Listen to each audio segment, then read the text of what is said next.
Okay, so this would be like part 2 on the Repro Radar robot project. This is my, I call it my junk box one. It's the spare one from my parts room. I've taken the main gearbox apart, which you can see in the first video. I'll put a link to that down below. Basically the motor is off of the gearbox, and the gear that was in question I have out here in the open. And basically that'll make it easier for you to see what we've been talking about. When this brass pinion gear on the motor mates with this crown gear, you can see it comes in contact. It's right up next to this large flat gear. I can't see the camera, so I'm hoping you're getting a good angle of this. And it can get jammed from time to time, especially if the edges of these teeth are a little rough and they catch on the edge of that, and it'll bind up and then the toy doesn't run. And because everything's inside an enclosed gearbox, you can't get in there to turn anything by hand. The gears won't backspin. So my main idea was, initially, you see these little focus, there's a crimp on the shaft there. This crown gear is pressed onto the shaft, so when the crown gear turns, so does the shaft. This little gear right here is pressed onto the shaft. It's going to mate with another gear down below in here. And this one turns free on the shaft. And it had a crimp, just like that one at this end. But you can see that I've ground half of the crimp away. Now I left half of the crimp there. I just wanted to basically get a half a millimeter, maybe a millimeter at most, where this gear could now move over this way. And when it moves over that way, you now have a ton of space between the crown gear and the flat gear. There's no letting rubs. It didn't even need to go that far. I'm also thinking it might be an interesting test to put a little spacer on the shaft there, just to keep it from even being able to go all the way over and rattle against that.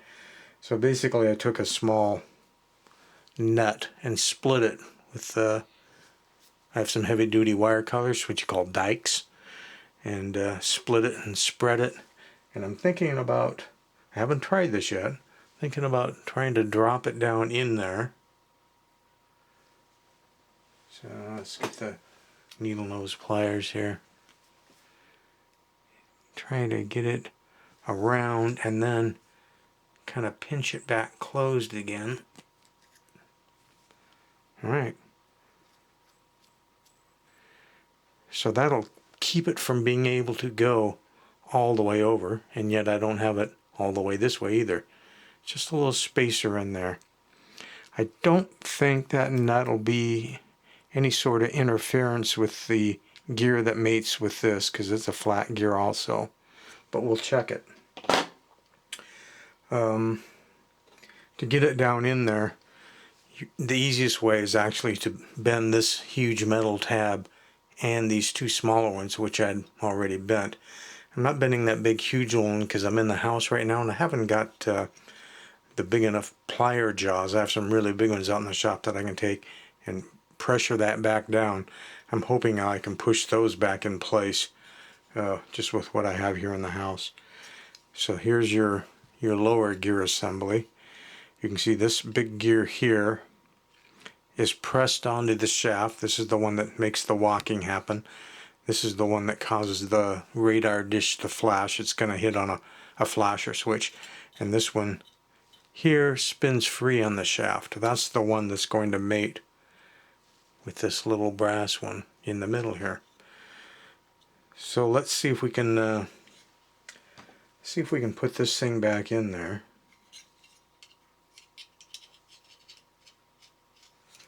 Let's hang on a moment. I'm fairly certain I can't do this and keep it on camera. It's just too many things for my little ape brain to keep track of.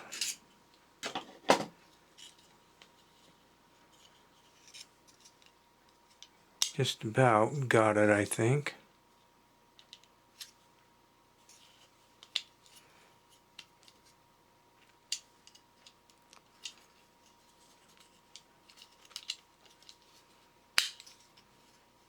Okay. So basically I would bend those tabs if I'm satisfied, but I want to kind of check things over here before I do that. Yes. Yeah, that nut isn't going to pose any problem. You can see everything is going to line up and work fine that way. So I'm going to go ahead and bend these tabs back a little. This is fairly stout metal, and this would be the second time that I've bent it, plus the factory, so that could be approaching the limit of bends before the metal breaks. So hopefully we won't have to open it up again. Okay.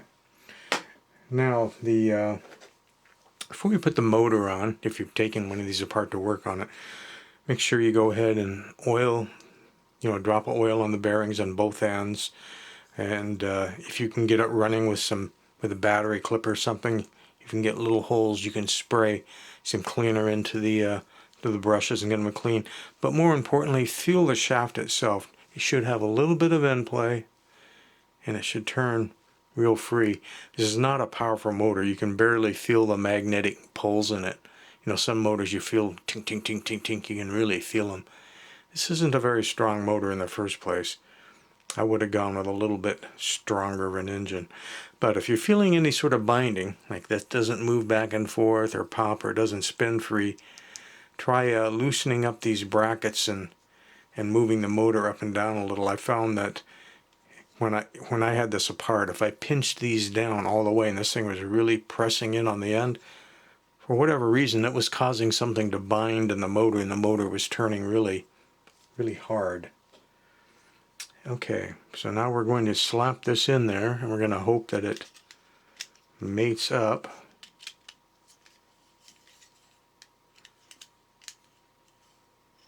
What am I doing wrong? Oh, you know what I'm doing wrong? Is I put this piece on upside down. Because I was just telling you that I had tightened them too much and the motor felt like it was binding. That was before I started shooting the video. I was just fooling around. I wasn't sure I was going to shoot a video. But there have been quite a few that have been asking about whether what I had in mind would work and whether it was a good idea. So I said, what the heck? Let's shoot a video. Okay, straighten those around. And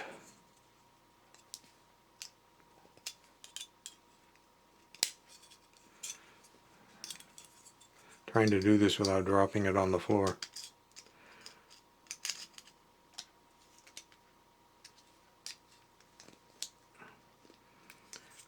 Okay.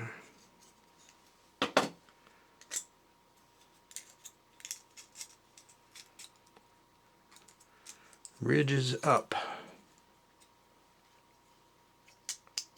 That end in. That end almost in.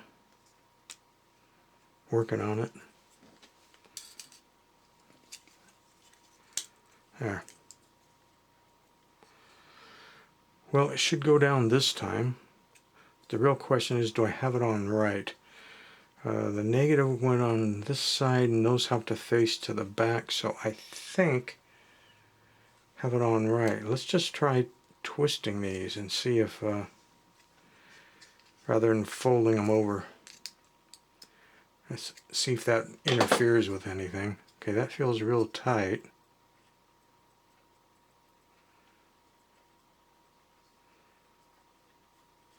I'm not as sure that that is turning as free as it was earlier. May need to loosen it up a little bit.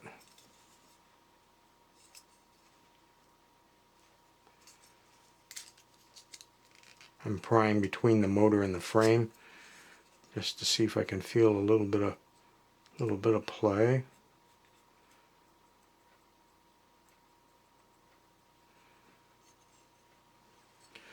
the only other option is just to not twist them down quite so much.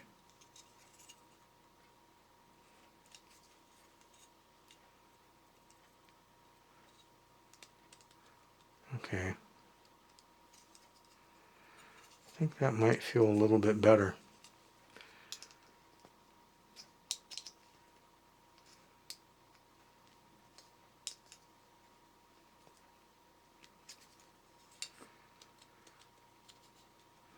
Definitely not loose, but the motor feels good, so I'm gonna leave it like that. Now let's drop it down in there. Okay. See how easy that fits when you put things together the right way? So now we've got some more of these that we can give a twist. I can't think of any reason why these can't be nice and tight.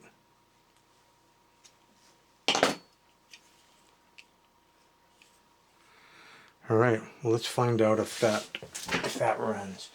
I've got a couple of AA batteries there, alligator clips.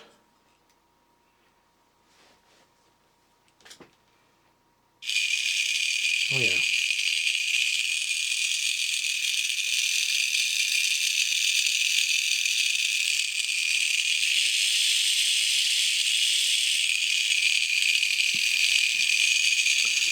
I would say that's running real free. It's working. So I don't see how that could hurt anything. And there's some end play in the shaft still. Now, of course, if when you're getting ready to assemble it, it'd be a really good idea to put some oil on that. So let me get my oiler.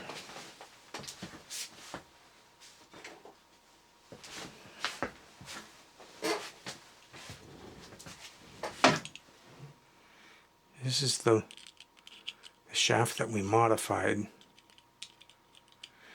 And since it's being turned directly by the motor, we want that to turn real free.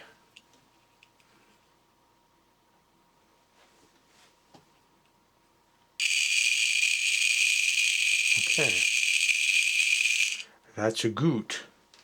So the next part we're going to put on, this is the flasher for the radar dish. So basically you can see it, it's going to push this wiper down like so. That comes out the front. I'm trying to do all this from memory. You would think it wouldn't be that hard. I guess these cutouts would make it kind of difficult to screw that up.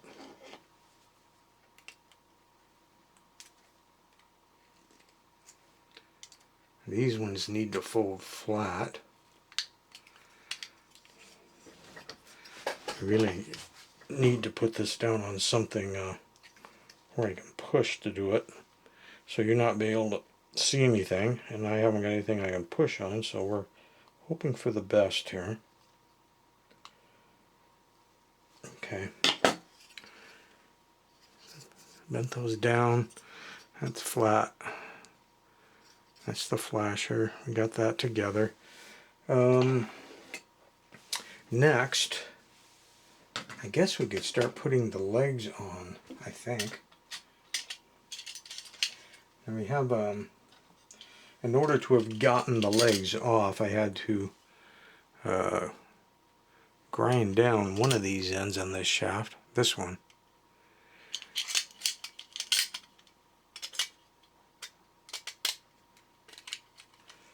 Seems like there might have been a washer on that at one time. But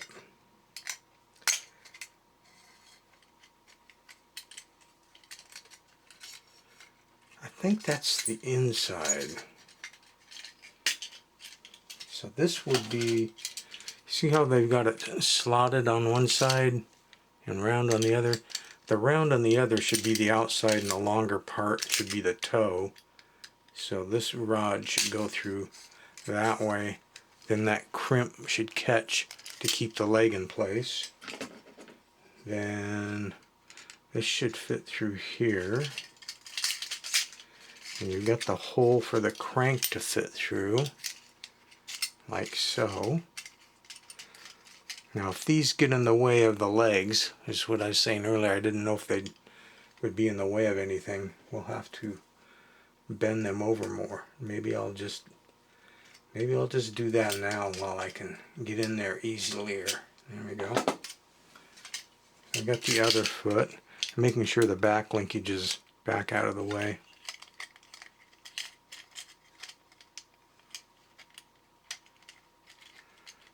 There we go, got that one. Okay, so now we come down to this other shaft. This is for the rear linkage, and I'd already ground it down so I could get it off. And somewhere there's going to be a hole there.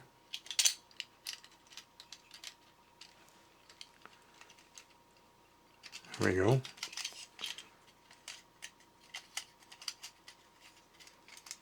Okay. Now to hold both of these back in place, I'm going to end up putting small washers on there and then soldering them. But I don't have the soldering gun heated up. I wasn't sure how far I was going to go with this, whether I was just going to show just the gear mod or whether I was going to reassemble the whole thing.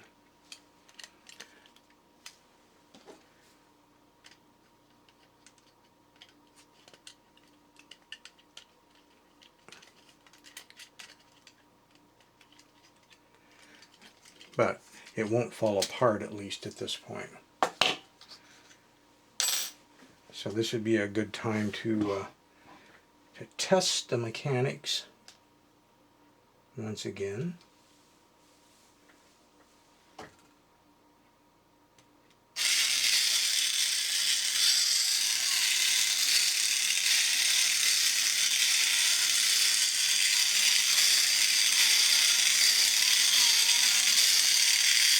Okay.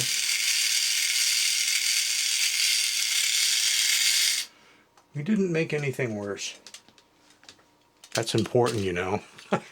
And whether we've actually cured anything and made it better, or whether the motor will still bind up eventually, it's hard to say. I would guess probably not, though, because we've gotten that gear. And again, let's see if we can get the camera to peek down in there.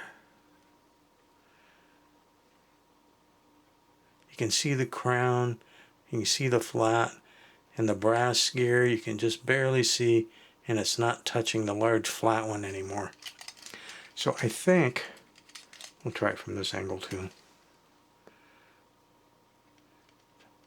Hard to see with that leg axle in there now, isn't it? But I think we're better off than we were, and that was the important part. In the other video I already showed how the body parts go back together anyway, so I think that's what we'll end this video, showing how I took it apart, got in there, where I ground down that crimp a little bit on the top drive shaft so the flat gear could move over. I don't know that that little nut that I put in there as a spacer is important or not. Of just the fact that removing some of that crimp so that gear can move over, I think it would move over on its own, just to stay away from the brass gear that's just spinning there. I just did it to find out if you could. Answer is yes, you can. So there you go.